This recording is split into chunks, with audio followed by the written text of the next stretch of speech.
What's up, everybody? Welcome to another episode of Plant and Spear Podcast. I'm your host, Jesse, and thanks for tuning in. Hope everybody is doing well out there. Hopefully, you guys are enjoying some spring weather.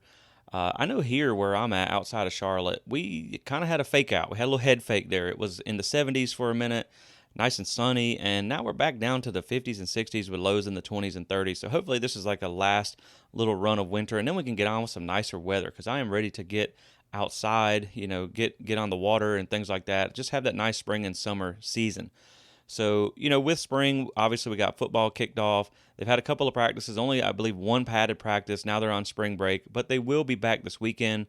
So I've just kind of been waiting for some news to build up so we can put together a full episode for you guys. But we have had enough now. We definitely have a full episode for you guys today.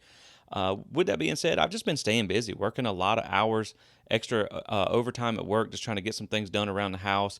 This is the time to do it during the off season when it's a little slow and there's not a whole lot of news. That way, come this fall, it's going to be an exciting and eventful season for this Florida State football team. And I want to be able to have all the free time I can to be committed to bringing you guys the best coverage possible. So, like I said, I have been just really busy working extra and getting all the things done around the house. I've even started going back to the gym. I do love the gym. I will admit I'm the first one to make an excuse why I don't want to go, whether it just be a Tuesday and who goes to the gym on Tuesdays, or maybe it's a little windy outside. Maybe I shouldn't drive in this wind or something. But if I actually make it to the gym and I actually go inside, I do love it. I do miss it from when I used to work out when I played sports, and I could spend a few hours in there. Unfortunately, in the first 2 weeks, I already caught tendonitis in my elbow, which kind of makes it a little tough. But you just got to kind of power through it a little bit. Maybe lifting pizza and 12-ounce curls wouldn't have done that to me, so this is what I get for being healthy, but I think it's worth it in the end. And so, yeah, I mean, the other little bit of news before we jump into things here is I did go ahead and I got in my time off request, and I went ahead and booked an Airbnb for the weekend of the Miami-Florida State game. So it looks like that will be for sure the one that I'm going to be attending this year, and I'm excited about it. I know the home slate this season is not the most exciting.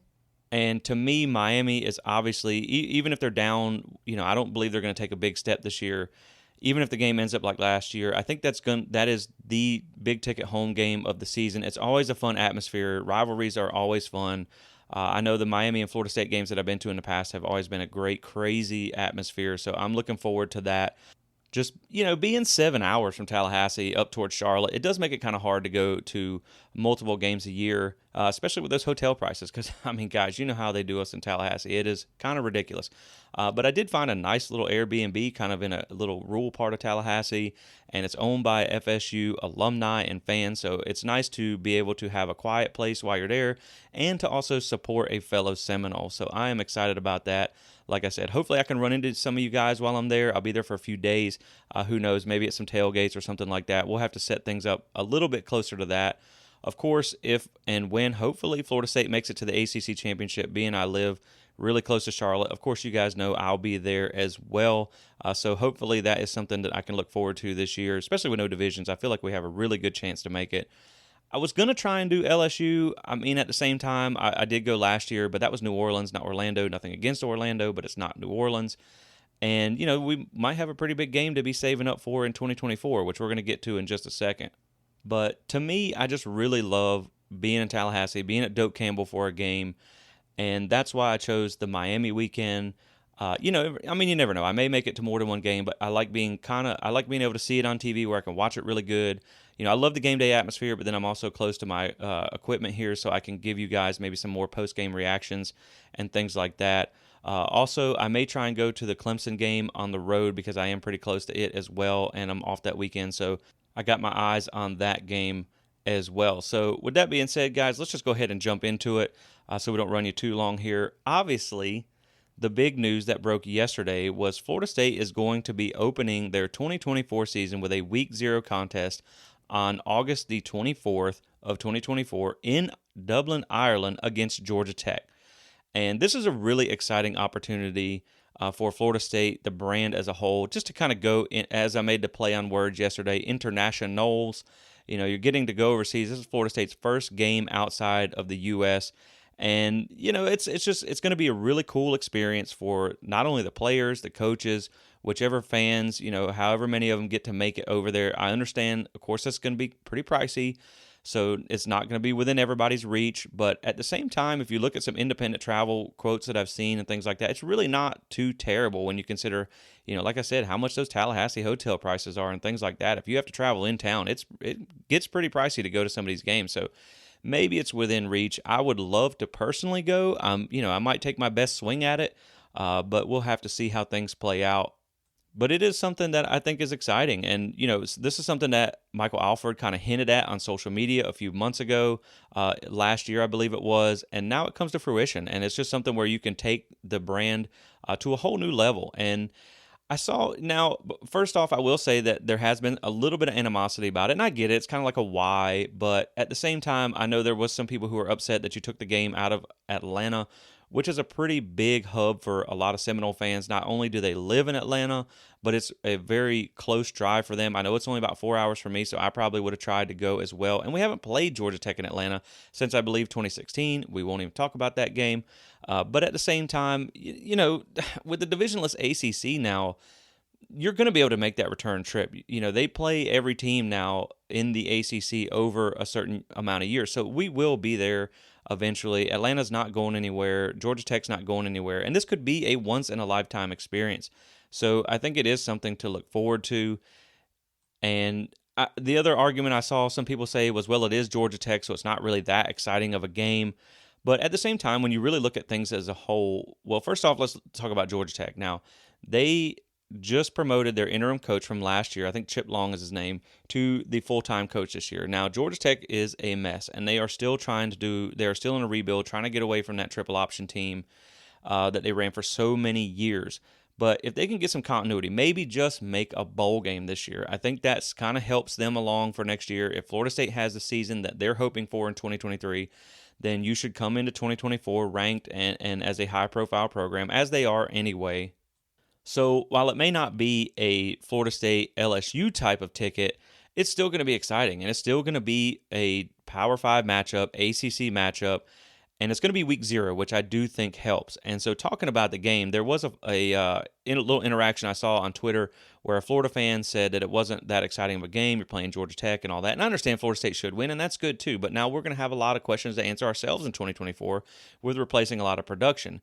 But when you look at just the game itself. So last year in 2022, Nebraska and Northwestern played in Ireland in the same stadium in Dublin, which is part of this kickoff series that they've been doing. There's been other games there in the past, but when you talk about Nebraska and Northwestern, that to me is a major yawn fest. I mean, Nebraska has a big following, but they've been terrible for a long time. This is the year that Scott Frost got fired. Northwestern was absolutely abysmal last year, actually beat Nebraska, which is probably one of the reasons that Scott Frost got fired. Anyway, that game drew 4.42 million viewers. It was the 5th highest ranked game in week 0 to 1 matchups, and the person who's made this comment was a Florida fan. That game drew 1.47 million more viewers than Florida-Utah, which was one of the more higher ticketed games in week 1. And it was a good game at that. So to me, like, you're going to get that extra draw just from being an international game, from being nationally televised on a big network. I believe it was on Fox last year.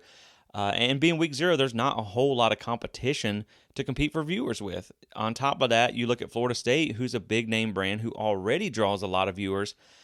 They had, against LSU last year in week 1, 7.55 million viewers. So I believe that was one of the top 10 most viewed games in all of college football. You also had, and one of the arguments was, well, Georgia Tech is not a very big draw. And I understand that Georgia Tech depends a lot on who they're playing. But when you look at Clemson versus Georgia Tech last year, I know it was on a Monday night, and it was the only game on. But again, like we said, keep in mind, you're going to have a week 0 game where you might be one of the only Power 5 games on that weekend. So they drew 4.86 million viewers for Clemson versus Georgia Tech. Georgia Tech against Georgia also drew over 2 million viewers. So there's nothing to say that a game against Georgia Tech still can't have a high viewership. And so I do think it's an exciting game. I think it'll be fine for viewership. I think it'll be extremely fun for fans. I think it'll be a good opportunity to expand the brand. on a new level. I think it's, overall, man, it's just going to be an amazing trip, and I really hope I'm able to go. But for those who are able to, I know it's going to be a really fun experience. So I get it. I get both sides of the argument, but just enjoy it. Be happy. You know what I mean? Like, there's no reason to be negative about it. It is what it is. It's already scheduled. It's already set. There's nothing you can do about it now.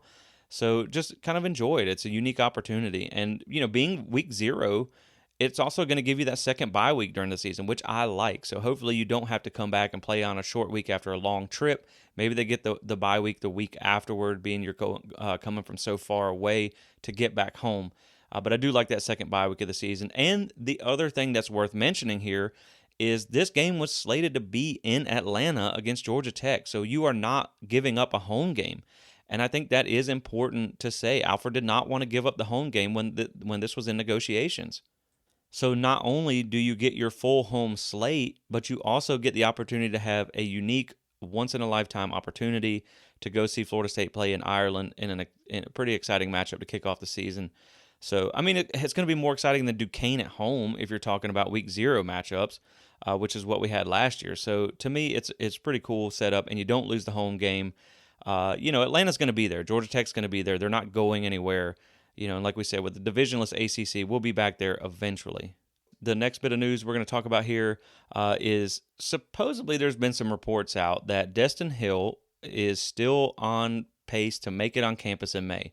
Now, I personally am not holding my breath on this. I'm not even really going to really give it a whole lot of attention, but there's a reason why it may be relevant with the Michael Pittman news, which we're going to get to in just a second. But, this was a really talented guy who had a lot of speed, who hasn't played football in over 2 years. We'll have to see how long it takes him to get back in football shape. I don't know. I'm sure he's been keeping himself in at least good physical condition if they feel like he can still come in and compete. And you may need him. Now, he may just be a special teams guy. He may be a punt returner or something like that for you till he gets kind of in rhythm. I'm not buying into it until I see him in person and know he exists and see him actually on campus. But it is news, so we'll see how it goes. I mean, obviously, anytime you can add a former top 100 player with extreme speed to the roster, I mean, you got to take it. You got to take it, whether it's been a strange recruitment or not. It is what it is. So we'll see if that actually happens. I'm still skeptical myself, but we'll see. It's kind of like the Easter Bunny. You know what I mean? You've heard about it, but you've never seen it, so you just really don't know what's going to happen there. Now, getting on to spring football, like I said, they've only really had one practice in pads, and it's hard to judge anything off of unpadded practices.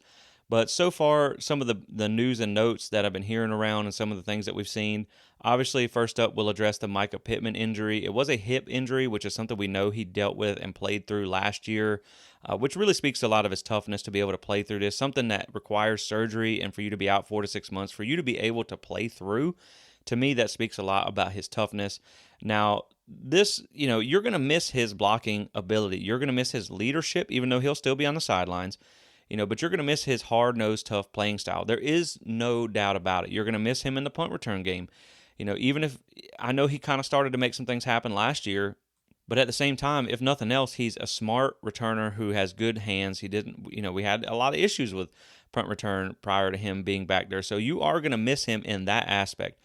Now, as far as production goes, this is going to give you an opportunity to get some other guys on the field, and I feel like as far as production-wise, you can replace what he did last year. He had about a little over 330 yards, I think it was, 3 touchdowns, so not a whole lot of production from Micah Pittman. But again, like I said, you're going to miss that hard-nosed toughness, that blocking ability that he had.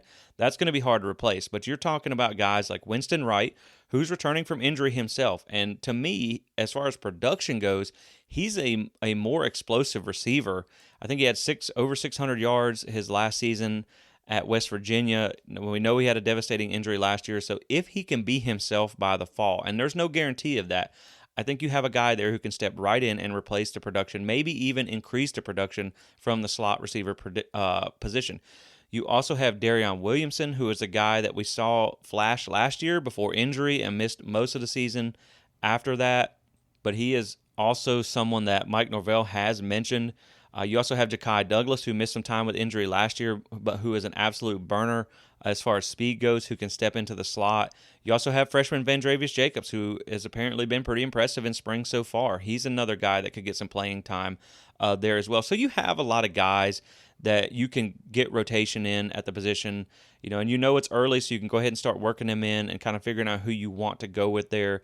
I mean, the good thing is the timetable and with how people heal nowadays, especially with him being in good shape and having a good rehab team and things like that around FSU, you hope he can get back sooner than later. That's Michael Pittman. 4 to 6 months, you think September is going to be pushing it. Now, unfortunately for us, September is a really crucial month. I mean, you have LSU and at Clemson in the same month, and it looks like he's probably going to be out for both of those games. You get the bye week after Clemson going into October, so you would hope he could come back and be there starting in October for the stretch of the rest of the regular season. But it does kind of stink that he's going to miss two of the most important games because, like I said, he's a leader. He plays hard and he's a good blocker, which is kind of one of those unsung, irreplaceable qualities that he has. So he's going to miss a crucial month of the season, the most crucial month of the season. I'm not going to say it's going to cost FSU a game, but it's going to have some sort of an impact. Like I said, it just depends on the other guys and how they step up in their play to step up in that slot receiver position. So that's something that we will keep our eye on. We wish him a speedy recovery. I know it's next man up until he gets back, and hopefully he can be back by October, maybe even a little sooner. We'll have to see. So some other notable players that are out for the spring season is Robert Scott, your offensive tackle, and hopefully these are no major injuries. Maybe it's just kind of taking it easy, being cautious with some guys. Kevin Knowles, Aaron Hester, and Malcolm Ray at defensive tackle is also going to miss the entire spring. And this is really what I talked about in my episode, the spring preview. What I'm watching for is overall team health, just to see how many guys are out, see how many guys are going to miss time. And, these are some crucial names, but it's not a whole lot, so that's good.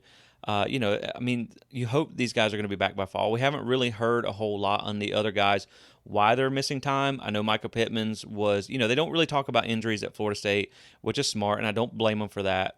The Michael Pittman news was broke on his social media channel, so that's why that news came out. So we're not really sure why the other guys are out, but hopefully they'll be back by the fall session, maybe summer workouts. But for the guys who are here, so far, some of the things that we're hearing, Darrell Jackson, the transfer from Miami, looks very impressive. First off, he's just a massive human being. He has the measurables that you want, and he's had his very first practice in pads was impressive at Florida State. So that is something to really be excited about. I know they're still waiting on word for the waiver to see if he'll be eligible this year. But hopefully, I know they decided to crack down on some of these second-time transfers, but I think he got in before then. So hopefully this is something that they can get taken care of and get him eligible for this year. Because if you're going to make the run that you want, you're going to need this guy. And, initially we thought he was probably going to come in as a backup, and he may still be a backup. He may still be in your second rotation, but he could excel, to a starter position. But this is a guy who's going to be crucial to this defensive line this season, especially if he continues to be as good as he looks. Another guy up front on the defense that we're already hearing good news about is Braden Fisk. Again, we know he's coming off an injury of the shoulder, but they say he moves really well for a guy of his size, and he just has absolute explosiveness and speed off the ball, which is going to be really nice to watch for Florida State because, last year, like we talked about before, the defensive line had some shortcomings once Fabian Lovett went out. And now you just look at the transformation from last year to this year where you could have one of the best two deep defensive lines in not only the ACC, because I know Clemson's bringing back some dudes too, but college football as a whole. I mean, when you think about, you have Jared Verse, and the thing is with Jared Verse is we said last year that we know he's not going to be Jermaine Johnson 2.0 his first year in Power 5. Well, he kind of looks like, that is a real possibility this year. I mean, he was slated to be a first to high second-round NFL draft pick already after 1 year in Power 5 football. So now you've given him another year to sharpen and hone his skills. And, he could be a Jermaine Johnson 2.0 in 2023. And when you look back at 2021, really the thing that was the highlight of that team, that kept that team, and I know they didn't have a good year, but the thing that really kept that team in a lot of the games was the defensive line that consisted of Jermaine Johnson and Keir Thomas. And having that ability to get pressure off the edge was so crucial for that team to not completely fall on its face. I know, like I said, I know it wasn't a good season, but had it not have been for Jermaine Johnson and Keir Thomas, whoo, man, that could have been a really, really bad year. But you have Jared Verse now, who is really one of the best defensive ends in all of college football. Coming behind him, you have Jared Verse Light in Patrick Payton, who is a talented player and now has a year of experience under his belt. And then you have Darrell Jackson, you have Fabian Lovett, who we know is a really good quality defensive tackle who hopefully can stay healthy this year. And again, the deeper the rotation gets, the less you have to lean on these guys playing a high snap count, so you can keep them fresh and healthy as well. So you look at Fabian Lovett, you have Verse, you have Payton, you have Darrell Jackson, you have Braden Fisk. You also have Malcolm Ray, who we forget about at times, but he's still a very veteran, experienced player who can really make an impact at times. You have Joshua Farmer. You have Derek McClendon, who comes back. You have Gilbert Edmond, who comes in from South Carolina, who is has quality SEC starting experience. You also have Dennis Briggs, who's a guy who can play inside or outside for you and is a talented player, but was coming off an injury last year. And now, if he's healthy, when you look, like I said, you're two deep, maybe almost even three deep defensive line is really, really good. And so that, to me, is going to pay huge dividends for this defense last year, because it was something that they lacked last year. Obviously, you had some talent out on the edge, but the inside really just lacked that dominant presence, and that's something that you could have this year. You also consider guys like Joshua Farmer, who flashed last year as a freshman, who was forced into duty before he was probably ready. Now he has that experience as well. So I'm really excited about what this defensive line can do this year. Also, Jordan Travis has already gotten a lot of praise, looking crisp this year, and his accuracy seems to be off the charts, which is something you would expect. I mean, he is coming in as like a Heisman contender. He's coming in as a very experienced guy who's ran this offense now for a few years. But when you look at his transition, or his the way he came in, to where a lot of people called him a running back and they didn't think he could even throw the ball, to now just looking as comfortable as he does and as accurate as he is as a passer, just to see the progression that he's made as a quarterback is just so impressive. And it's really exciting to know that the most important position in college football, you have a guy who's coming in as a top 5 quarterback in the nation. So to me, that is really exciting to hear already, that he has that kind of next level ability of running this offense and the accuracy. We already know about his running ability, which he didn't use a whole lot last year, and hopefully he doesn't have to use a lot this year. Just kind of keep him upright and keep him healthy. That's utmost important. Again, we know Tate has now had some years of experience. He's won the game at Louisville, but for them to really do what they want to do in 2023, you got to have Jordan Travis for a majority of the season. And so to get the early reports that he's already doing very good in spring camp, looking good, looking crisp, is something that is exciting to hear, especially when you hear about the way him and Johnny Wilson have found chemistry and the way they connect. They say that Johnny Wilson, from some of the reports, that he's really cleaned up a lot of the drops so far, and he's almost uncoverable. I mean, when you have a guy who's 6'7", and can run like a deer, and has great body control. He doesn't have a whole lot of top-end speed, but he's quicker than you would expect for a 6'7" guy with his body type. It's just a mismatch. And now that he has a year of experience at Florida State, with a highly productive season, and to get even further on the same page with Jordan Travis, it's just going to be fun to watch in 2023. That's going to be an unfair matchup. With all the other talented guys like Portier and like Hakeem Williams who's coming in, these type of guys that you have, you still have a 6'7" tight end that you brought in this year, and Kyle Morlock as well. So as practice progresses, we'll see more, probably more reports of other guys that are emerging so far. But this is just kind of what we're hearing. Another little note that I have here is Casey Roddick has been working at center, which to me I like, because that was an area, that was probably the top area of concern I had as far as depth was concerned on the offensive line. You knew you had Maurice Smith, who bulked up last year, looked good at center for you, is a veteran guy who was kind of the staple of your offensive line in the middle there. But they had to play a walk-on at one point in the LSU game when he was injured. So the fact that you really didn't have any depth at center, that was concerning. And I mean, Casey Roddick, first off, is just a massive human being when you see the videos and the pictures of him at practice. He's just a big dude. So to being able to have a second guy that you can bring in now, who's a scholarship experienced guy with experience at the Power 5 level, we'll have to see how he does snapping the ball, but just to kind of have another road grader up front, that is something that makes me feel a lot better about the longevity of the season and having that extra depth, because you have a ton of guards at Florida State. That's one thing there is no shortage of. You have, especially if Demetri Emmanuel gets his waiver, which is another thing they're waiting on to go through. If he gets his waiver and is eligible to play this year, you got a lot of guards. So to me, moving him to center, or at least cross-training him at center and guard, is a very smart move by Atkins, just to kind of have that experienced depth on the offensive line. And that's really most of the notes that we have. Like I said, it's only been one practice so far. They said, Travis J had a good practice, but again, it's just one. We have to see how things go.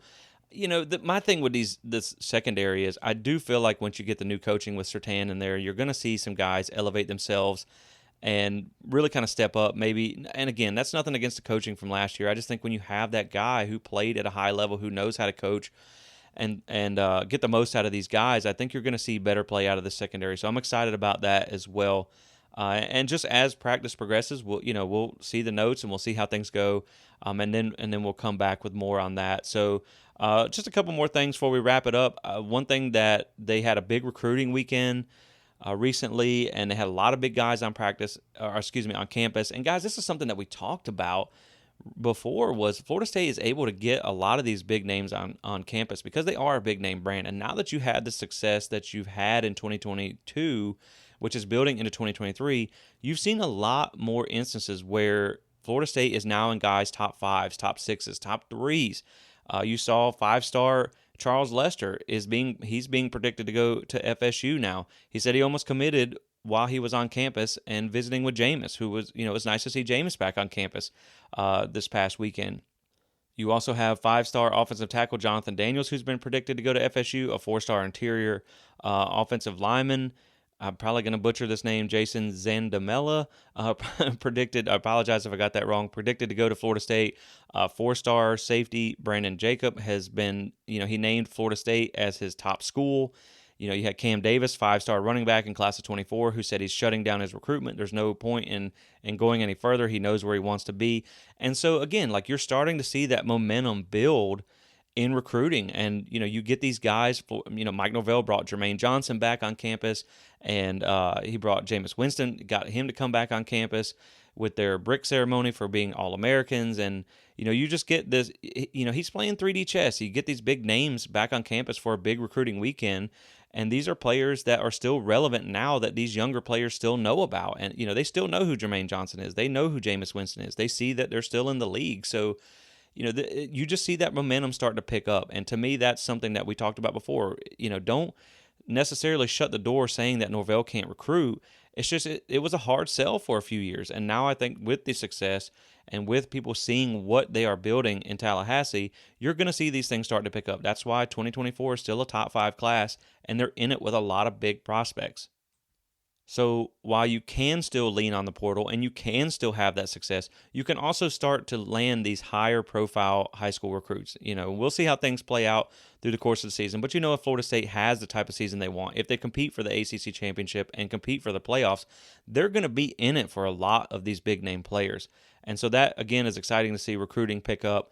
Last thing before we move on to some non-football things that I want to talk about real quick is just Mike Norvell, guys. I mean, how we are blessed to have this man as our head coach. I know for a long time people were kind of down on him, wanted to run him off, and I have to say that I was one of the ones who thought that he, I thought he was a better coach than people were giving him credit for. I looked back at what he did in his career as an offensive coordinator and a head coach at Memphis, and I looked at Florida State and kind of examined which was kind of to blame for the things. Now, that doesn't mean he gets to just wash his hands of all the faults that he had. But when you look at some of the pieces he had to work with, the way he had to rebuild this roster, I knew that the potential for him to still get to where he wanted to be was there, and I wasn't going to sell his stock too early. But it's not even the on-the-field stuff that I'm talking about. It's the off-the-field stuff. So recently the news broke that him and his wife became the 300th members of the Bowden Society by making a $1 million donation to Florida State athletics. And now some people laugh, and I have to laugh too. While you say it's incredible, I know Willie Taggart did the same thing.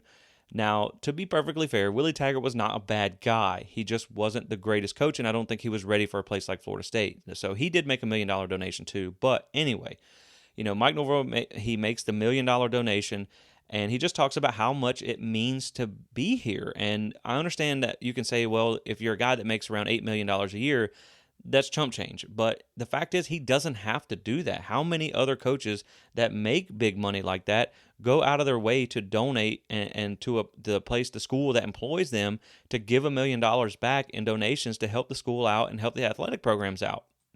It's just a really nice gesture, and it also goes a long way to show how happy he is to be here, how much he wants to be here, and how much he cares about elevating the FSU brand, which is why, you also saw the offseason contract extension and things like that. He also had where his foundation is now going to do 2 athletes every month that will be selected to give a charitable donation funded by his foundation to the charity of their choice, with a minimum of a $2,500 donation apiece. So that's $5,000 a month that he's going to allow 2 people, 2 student athletes, to donate every month. And I think the first month they selected Jordan Travis, who's donating to a kids cancer foundation. So guys, I mean, this is just goodwill. This is good stuff. This is Bobby Bowden-esque, the way he's going about things. And it's impressive the way he's been able to flip Florida State on the field, but also the way he's doing things off the field. Like we've talked about before, you developed the Seminole Scholar Program. They have the highest GPA in the country last year. You also have we really haven't seen a whole lot of off the field drama as well. So it's just been a blessing to be able to have a head coach who is likable, who not only has success but goes about it the right way. And I thought that it was worth mentioning on the show just how appreciative I am to have a coach like him at Florida State, and wishing him nothing but the best and to get success here, because it's good for all of us to do it the right way and to get that success. Now, of course, doing all the right things doesn't guarantee you success, as we saw like with Willie Taggart, who did help with the GPA of the team, who did not have a whole lot of off-the-field issues either. But, I think now that we've seen the way recruiting's picking up, the season that we saw last year and things like that, I think Mike Norvell is going to have success at Florida State.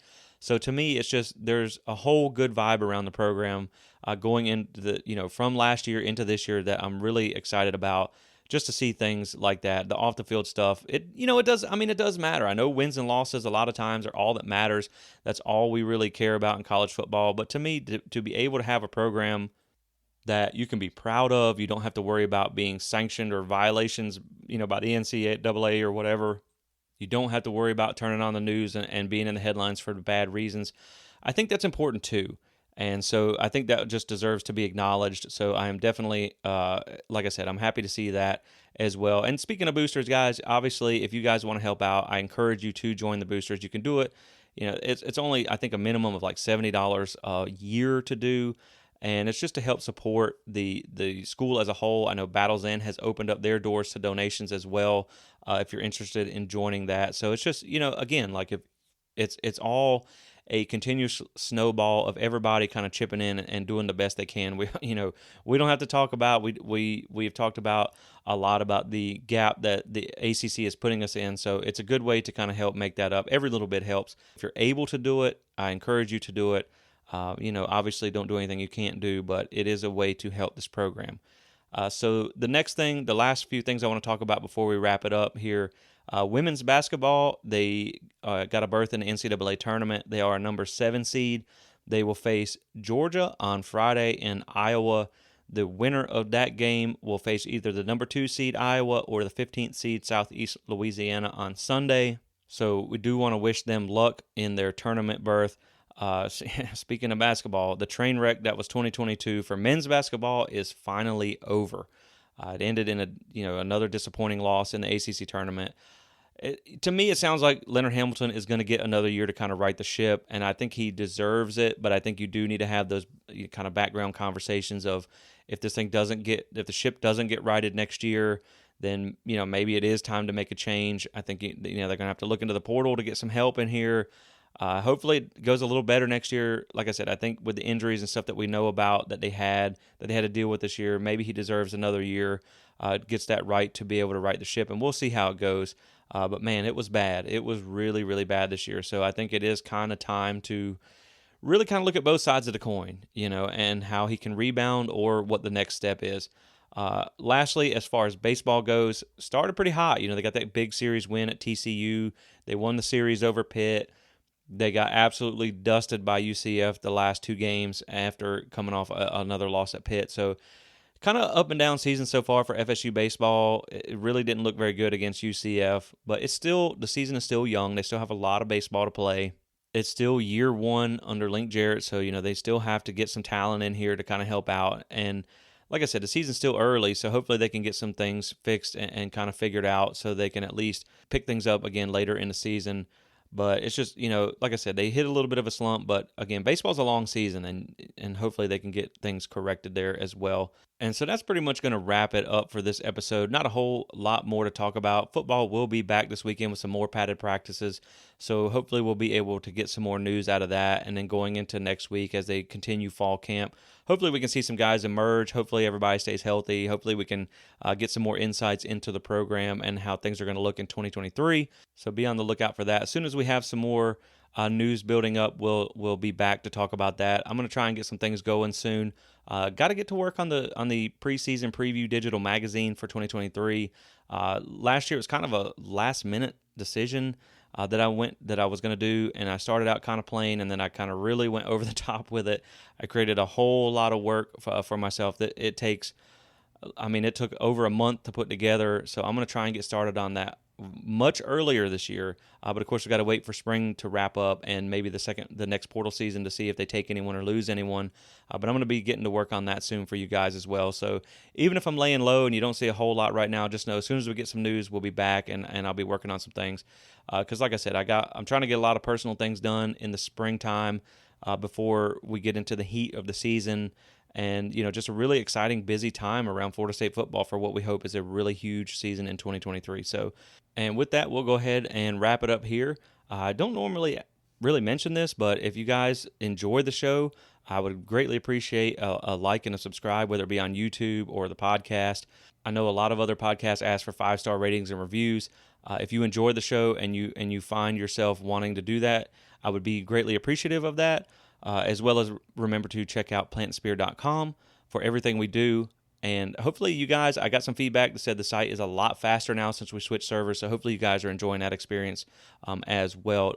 Again, join us on social media to get in on the conversation. I love talking with you guys. I try and respond to every comment, and I appreciate everything there. So as always, guys, thanks for listening. Thanks for your support, and go Noles.